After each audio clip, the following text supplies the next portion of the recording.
Hi guys, কিছুদিন আগে আমি আর তানিয়া চলে গেছিলাম আমাদের রামকৃষ্ণ মোড়ের ট্রেন্ডসের ঠিক পাশেই এই ডুও বাইট নামে ক্যাফেটাতে। এখানে কিন্তু এই দাদা দিদি মিলে এই ক্যাফেটা চালায়। আর প্রথমেই তোমাদেরকে বলে রাখি, এই ভিডিওটা কিন্তু স্কিপ করো না, স্কিপ করলে কিন্তু তোমাদেরই লস। ক্যাফের ভেতরে ঢুকেই কিন্তু প্রথমে তোমরা দেখতে পারবে এই সিম্পল অ্যাম্বিয়েন্স। এখানে কিন্তু তোমরা বসে ফটো তুলতে পারবে। আর এখানে কিন্তু 99 থেকে কম্বো শুরু হচ্ছে। হ্যাঁ, এবার বুঝতে পারছো তো কেন বললাম স্কিপ করতে না, ভিডিওটা পুরোটা দেখো। তো আর এখানে কিন্তু দেখো একটা মিরর সেলফি এখানে তোলার জায়গা আছে। সেখানে কিন্তু ডুও বাইট ক্যাফেটা মেনশন করা আছে, তোমরা চাইলে ওদেরকে ট্যাগও করতে পারো। আর এখানে তোমাদেরকে আমি মেনু কার্ডটা দেখিয়ে দিলাম, তোমরা পজ করে অবশ্যই দেখে নিও। আর আমরা এখানে অর্ডার করেছিলাম 99-এর কম্বো। আর এর মধ্যে ছিল হচ্ছে চিকেন মোমো 5 পিস, আর সাথে ছিল সস, আর হচ্ছে স্যুপ, আর হচ্ছে 2 কাপ চা। আর ওনারা কিন্তু ভাড়ে চা দেয়, সেদিনকে ভাড় শেষ হয়ে গেছিলো, ওই জন্য কিন্তু এইরকম কাপে দিয়েছে। আর সাথে ছিল 4 পিস চিকেন পকোড়া, আর হচ্ছে একটা চিকেন কাটলেট।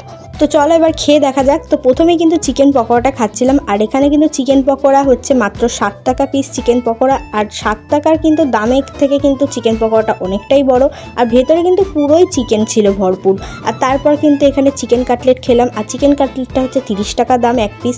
আর সত্যি বলতে এইরকম চিকেন কাটলেট আমি এর আগে কোথাও খাইনি, দারুণ ছিল এটা খেতে। আর লাস্টে ছিল মোমো খেয়েছিলাম, তো মোমোটা কিন্তু ভালো ছিল। আর তোমাদের কিন্তু আমি লোকেশন আমি ক্যাপশানে দিয়ে দেবো, অবশ্যই তোমরা দেখে অবশ্যই এই ডুও বাইট ক্যাফেটাতে এসো। তো চলো আবার কোনো একটা নতুন ভিডিওতে দেখা হচ্ছে, ততক্ষণ বাই।